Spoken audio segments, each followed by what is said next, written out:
Exactamente, eso es lo más surrealista que uno puede escuchar. Recuerdo precisamente cuando hablábamos con Carolina en el episodio de Chile, cómo cuando va la gente de la FIFA a revisar los estadios cuando ya estaban, digamos, para un partido previo a eliminatoria, y creo que va la Unión Soviética y finalmente determinan no ir, Claro. cómo los delegados FIFA están al mismo tiempo que los detenidos en el estadio, pero es lo que usted dice, es muy surrealista. Felipe, aquí, digamos, qué crítica le cabe, usted que es periodista, eh, a ver, ¿cuál fue el oficio, cuál fue el papel de los medios de comunicación? Que sabemos en una dictadura hay medios que están absolutamente desplegados en favor de la dictadura. ¿Qué queda como papel de los periodistas, bueno, no de los periodistas, de los medios de comunicación, entendiendo que precisamente este tipo de, no así es de gobiernos, de regímenes, de dictaduras, usan como mecanismo esta propaganda? ¿Cuál es la reflexión del papel de esos medios en esa época en la Argentina? Mira, la verdad que a mí siempre no es por una cuestión moralista, pero nunca me ha gustado mucho hacer una crítica de los diferentes papeles que ejercieron gente que no estuvo involucrada, porque uno se dice, ¿no? ¿Qué hubiera hecho tú en ese momento? Uno no sabe. Entonces, claro, es difícil juzgar. Pero, mira, acá tengo algunos, como te mostraba antes, Sí. algunas publicaciones de la época, la revista Gente, que es una revista como de moda en general. Tengo la revista El Gráfico también del Mundial de 78 y otro material que tengo ahí. Y claro, era muy pro militares. Tú ves que el gráfico una semana después del Mundial, que tengo ahí la revista, pero no la vamos a buscar para no dilatar. Eh, Entrevista al general Videla como poco menos que uno de los responsables del título de Argentina. Gente también entrevista a los uniformados del ente autárquico mundial 78. Entonces, había mucho espacio para esto, para los militares. No es como ahora que cuando gana Chile nadie va a preguntar a Piñera qué piensa por el triunfo. En Colombia no creo que salga Duque hablando, pero en esa época sí se preguntaba a los militares su opinión, lo que pensaban, entonces se le daba mucha cobertura. Y también se habla, por ejemplo, de figuras connotadas del periodismo argentino que habrían ocultado y habrían participado también de esta propaganda de darle crédito al gobierno, de que estamos en paz, de que todo es fantástico, que de la nueva Argentina. Entonces, claro, era todo una espiral ahí todo estaba conjugado para beneficiar obviamente a la Junta de Gobierno, pero también por otro lado tener miedo, porque tú sabes que en esos tipos de dictaduras, si se hace una crítica muy velada, muy abierta, no solamente con el riesgo de perder el trabajo, sino de ser torturado, incluso ser muerto. Entonces, claro, cuesta juzgar a la gente de esa época, pero esa situación de que uno revisando la revista de la época, los diarios de la época, muchas entrevistas militares por el título. Ahora, claro, tuvieron responsabilidad sin duda alguna, porque a quién le cabe que los militares tuvieron responsabilidad en el Mundial, en el título de Argentina, pero nunca se le da tanta difusión a un gobierno como ocurre en estos regímenes tan totalitarios, ya sea de izquierda o derecha, que abusan muchas veces del poder de los gobernantes. Sí, eso es absolutamente Son, cierto. son Bueno, Felipe, entremos en... condescendientes, claro. Son condescendientes. Ahora, no los vamos a justificar, evidentemente, pero creo que hay unas circunstancias de tiempo que uno puede analizar, como usted lo dice, 42 años después, con la mayor tranquilidad, pero uno muchas veces no sabe cómo se está, digamos, manejando la circunstancia como tal. Felipe, entremos a hablar de fútbol un rato. Y curiosamente aquí la política vuelve a jugar. César Luis Menotti, director técnico de la selección argentina, y una persona, un hombre abiertamente contrario desde lo político a lo que representaba precisamente la dictadura.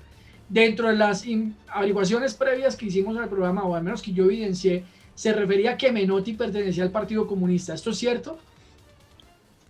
Mira, es que hay informaciones. Menotti en una entrevista dijo que él durante el Mundial pertenecía al Partido Comunista. Otros dicen que él perteneció, o sea, él perteneció, eso es cierto, pero muchos dicen que fue años antes del Mundial. De todas maneras, él tenía una postura más de izquierda, más intelectual, más pensante, y muchos lo juzgan a él por haber sido el entrenador de esa selección. A ellos siempre trato de diferenciarlo, porque él dirigió un equipo de fútbol, entonces muchos lo catalogan como un poco menos como un traidor, y lo que cuenta él, que tuvo detenido en su hogar, que salvó a mucha gente, mandó al extranjero a otra para resguardarla. Y claro, él en su condición, probablemente uno con el tiempo, como lo conversamos, puede decir por qué no acusó, por qué no dijo tal cosa, por qué no hizo alguna denuncia. Y claro, en ese sentido uno dice, claro, con el tiempo pudo haber hecho más, pero él también tenía un cargo futbolístico y no tenía otro cargo más allá. A lo mejor lo que pudo haber hecho quizá era conversar personalmente, si no podía hablarlo públicamente, a lo mejor en privado, hablar con Videla, oye, ¿qué pasa con tanta cuestión? Que no sé, pero claro, él era de tendencia totalmente contraria a la junta militar. Pero él llegó después del Mundial del 74 con la idea de reformar todo el fútbol argentino. De hecho, él lo reforma, lo hace más profesional, le da el respeto a la selección que se merece, le inculca la disciplina a los jugadores, la dinámica, el fútbol bien jugado. Y él, claro, él marca un antes y un después en la historia del fútbol. Ahora, lo que hizo políticamente, yo creo que eso ya es complejo, como te decía, jugar la posición de él, porque él era entrenador de fútbol y pudo haber hecho más, sin duda, pero hay que estar en los zapatos y ver qué fue lo que realmente hizo. Si es verdad porque si es verdad lo que él dice es importante. Pero además me parece, Felipe, interesante porque, mire, hoy día encontrar la relación, es decir, hoy día un técnico de fútbol, un jugador de fútbol, ni siquiera o se pronuncia respecto a temas políticos o a coyunturas sociales que ocurren en los países. Es decir, es muy difícil. Creo que hablábamos precisamente del ejemplo Chile frente al tema del estallido social, como la selección chilena toma una posición, no voy a decir si en contra del gobierno, pero sí al menos hace ver al pueblo que es el momento no de hablar de fútbol, sino de hablar lo que estaba pasando en el país. Es muy raro encontrar eh, eh, personas cercanas al fútbol que se manifiesten abiertamente en política. Por el contrario, yo creo que exalto y es curioso que una persona que se declara contraria y contraria a una dictadura, es que no estamos hablando de un gobierno democrático, a una dictadura, puede haber llevado precisamente puede haber sido el timonel de una selección argentina. Eso me parece, volvemos y decimos, son las cosas surrealistas que nos trae el fútbol en muchas ocasiones, ¿no? Claro, y además, como tú dices, el futbolista, sobre todo en esa época, ahora un poco más, quizá un poco más preparado, pero en esos tiempos había muy pocos futbolistas que llegaba, ponte tú, a terminar su enseñanza escolar. Entonces muchos no sabían leer, escribir, entonces exigirle a los futbolistas que estuvieran en una posición cuando viven generalmente en una burbuja y más en esos años donde tenían muy poca educación, es bastante complicado. De hecho, ellos mismos dicen que no sabían lo que pasaba, y en Chile también mucha gente en ese momento decían que no sabía lo que pasaba, y es verdad, eso no es mentira, mucha gente estaba viviendo realmente en una burbuja. Bueno, y los jugadores, claro, eran protagonistas y conversaban con los... Pero hay anécdotas sí al respecto. Por ejemplo, está el caso de Tarantini, que Sí. cuando le ganan a Perú 6-0 va Videla a saludarlo al vestuario, a felicitarlos por el triunfo, porque él iba siempre al vestuario después de los partidos, estaba bien metido en el tema. Y según lo que cuenta Tarantini, cuando escucha la voz de Videla entrando al camarín, él se estaba bañando y se limpia bastante bien los testículos y después le da la mano a Videla, según lo que cuenta él. Y mira, lo otro que quería contar respecto a la AMIA también, que la AMIA fue un centro de tortura, pero también tenía una situación bastante singular, que ellos tenían a los detenidos trabajando, recopilando información internacional. O sea, todo lo que llegaba del extranjero, ellos se dedicaban a archivar y anotar las cosas más importantes que llegaban del extranjero para presentárselo a su jefe. Y hay uno de ellos que ejerció el cargo de periodista, un detenido ejerció el cargo de periodista, al punto de que fue a una conferencia de prensa de Menotti estando detenido, y fue custodiado por los militares a la entrevista, y después le pide incluso una entrevista sola a Menotti, mano a mano, y estando el tipo preso y la gente pensando que está desaparecido. Y él después dice que aparece en la conferencia de prensa de Menotti, porque primero fue una conferencia y después fue un mano a mano. Él dice que se coloca atrás muy cerca de Menotti para que la familia supiera que él estaba vivo. Entonces se dan esas situaciones que eran muy extrañas, muy extrañas. O por ejemplo, después que termina el Mundial, una detenida sale a celebrar con sus captores le dicen ya vamos a celebrar todo el tema, y sacan a la niña, a la joven en realidad, y en un momento le invitan a un bar a tomar un trago y todo el tema, y estaba una situación tan especial que de repente va al baño y coloca, no sé, porque se mueran los militares abajo del ejército, con Ruch coloca eso, fue su única forma de desahogarse porque no podía hacer otra cosa. Y claro, menos mal que no la pillaron, pero se dan esas situaciones bien singulares dentro del Mundial. No, terrible. Felipe, ¿Argentina cómo le fue en el Mundial? Recordemos que en esa época no es lo que está pasando hoy día, que vemos un mundial de 32 selecciones. En esa época, en 1978, hablamos de un mundial de 16 equipos. Teníamos 4 grupos de 4 equipos y El Argentina último, conformó el grupo. el último ¿Sí? mundial de 16 equipos, Ok, mire, muy buen dato. Después pasamos a 24 el en el 82, claro. 82. Sí. Perfecto. En este mundial, entonces, Argentina enfrenta a Italia, a Francia y a Hungría. ¿Cómo le fue a esa Argentina? Mira, en el debut, como todo debut, de hecho tú hablas con los jugadores del Mundial del 62 en Chile, siempre te comentan que el debut en tu país es muy complicado por la presión, por la ansia, por la motivación, y para Argentina fue lo mismo. Empezaron perdiendo 1-0 con Hungría y después lo dieron vuelta, pero un partido muy sufrido. Después vencen a la Francia de Platini, de esa gran generación francesa que estaba comenzando. Argentina le gana claro 2-1 con un golazo de Leopoldo Jacinto Luque. Y ya clasificado con 6 puntos, juegan el último partido con Italia. Y de hecho, a juicio de los futbolistas, fue el mejor partido que hicieron en la primera fase, pero pierden 1-0. Y por eso ellos tienen que trasladarse de Buenos Aires a Rosario. Ellos tenían todo planificado para disputar la segunda vuelta en Buenos Aires, en la capital. No pensaron nunca que iban a tener que ir a jugar a Rosario, pero al final les benefició porque ahí, como el estadio del Gigante Rollito está muy cerca de la gente, la presión sobre los rivales fue muy fuerte y fue determinante para que Argentina llegara a la final. Sí, recordemos que entonces en ese grupo, Italia clasifica primera con 6 puntos, Argentina segunda con 4 puntos, Francia tercera con 2 y Hungría se va con 0 puntos. Hablamos Sí. ahorita de, por favor recuérdeme, ¿quién le hizo el gol a Francia? El segundo lo hizo Leopoldo Jacinto Luque. Que esta semana, que estamos grabando hoy 20 de febrero, fue esta semana o la semana pasada, falleció precisamente Leopoldo Jacinto Luque, perdón, que tiene una historia también desde lo humano muy conmovedora, porque creo, si no estoy mal, que es en ese partido donde él convierte contra Francia, que fallece su hermano en un accidente de tránsito previamente a jugarse este encuentro. ¿Es así, cierto? Claro, el hermano, lo que pasa, pero es curioso porque el hermano lo va a ver desde su pueblo a Buenos Aires, lo va a ver jugar. Y en la carretera, cuando el hermano viaja desde su pueblo a Buenos Aires, ahí sufre un accidente automovilístico y muere. O sea, dentro del mismo mundial. Y el tipo le dijeron a Luque, le dijeron que si quería se retiraba del plantel, pero él dijo, no, yo quiero seguir jugando por mi hermano, y sigue jugando, lucha, llega a la final, y es considerado uno de los jugadores más aguerridos de esa Argentina, con más garra. Quizás no hizo muchos goles, creo que hizo 2 nomás, pero fue un jugador muy importante en lo táctico y el espíritu, y además, como te digo, se rompió también la clavícula en el Mundial y siguió jugando. Sí, y jugó así, Felipe, en esa época se permitía ese tipo de cosas, ¿no? Y un partido que tú lo ves que el tipo termina sangrando, con la nariz rota, pero sigue jugando, y bueno, con la muerte del hermano, terrible, que lo va a ver a él. O sea, imagínate el grado del cargo de conciencia de él, porque el hermano lo va a ver y termina falleciendo durante el Mundial. Es terrible. Bueno, Felipe, sigamos a la siguiente fase del campeonato mundial. ¿Contra quién le toca a la Argentina posteriormente? Bueno, y llega la fase más tenebrosa, truculenta. Juega con Sí, Polonia, pero un sí. Polonia, el gran Polonia, el Polonia que llega a ser semifinalista en el Mundial del 74, o sea, venía con un antecedente bien importante. Perú y Brasil. En el primer partido, en un partido también muy tenso, muy difícil, vence 2-0 a Polonia con 2 goles de Kempes.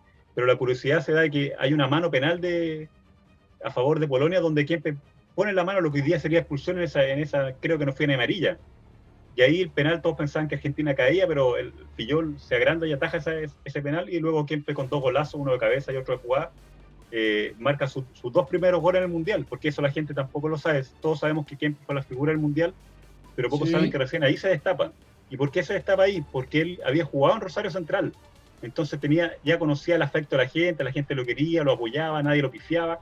Entonces eso fue fundamental también para que él se destapara. Él recordemos que él es de Córdoba, nació en Córdoba, pero jugó muchos años en Rosario Central. Después se da el partido tan historiado, tan comentado con Perú. Perdón, antes se da un 0-0 con Brasil, un partido de mucha fricción, de mucho roce, de mucho golpe, como se daba en esa época. Y el último partido Argentina tenía que ganar por 4 goles y le hace 6-0 a Perú, en un partido que tiene una historia que daría para otra entrevista gigante. Porque... Eso le iba a decir, pero detengámonos un poquito a hablar. ¿Por qué Argentina debía ganar por más de 4 goles? ¿Qué pasaba si no ganaba por más de 4 goles? Si no ganaba por más de 4 goles, Brasil era finalista y Argentina jugaba la semifinal. Porque Brasil había ganado el día anterior a Polonia. Y por los goles que le hizo a Polonia, ahí Argentina tenía que hacer 4, entonces Brasil ya se daba por hecho, y Argentina sabía que era un partido muy difícil, porque Perú había hecho una muy buena primera fase, ganó el grupo con Holanda incluso, imagínate. Y es que Pero estamos llega, hablando del Perú, Felipe, de esa gloriosa selección de los 70. O sea, no era la Perú, lo voy a decir con el mayor respeto, que de pronto contemporánea, que más o menos en la década del 90, hasta Rusia 2018, era una selección prácticamente olvidada, porque no tenía ningún nivel futbolístico grande. Pero si uno tiene referencias del Perú de los 70, es una selección maravillosa, es una época dorada del fútbol peruano. Y nadie se explica cómo semejante selección pierde de esa manera. claro, bueno, hay algunas explicaciones futbolísticas y, claro, y otras extra futbolísticas. Ahora, como tú dices, el equipo de Chumpitaz, el equipo de Teófilo Cubilla, de Juan Carlos Oblita, de Muñante, del arquero Quiroga, esos jugadores que clasificaron a 3 mundiales incluso, de esa generación.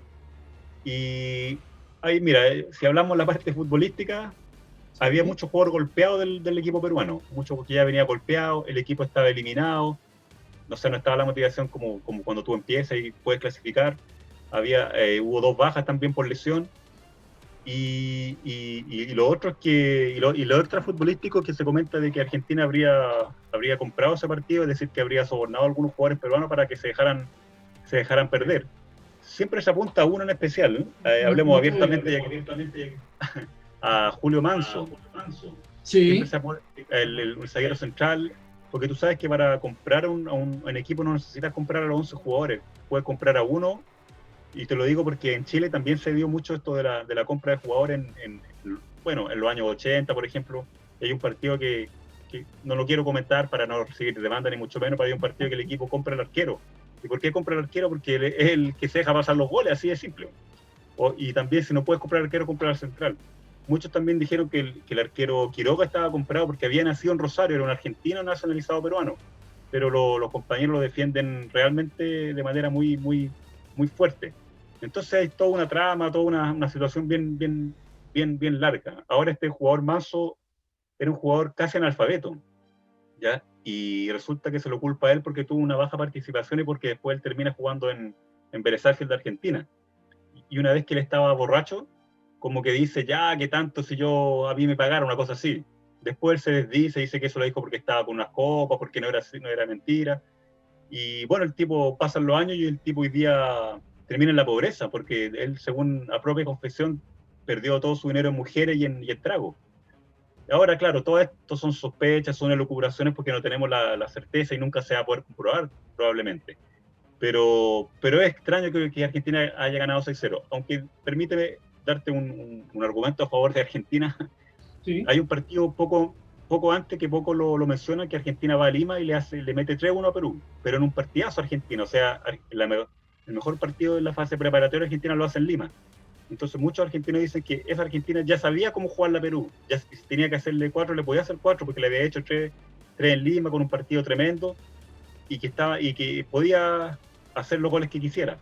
Pero claro, siempre va a estar ese manto de sospecha sobre los jugadores peruanos. De hecho, ellos mismos no meten la mano al fuego por sus compañeros. Entonces todo es muy, muy extraño.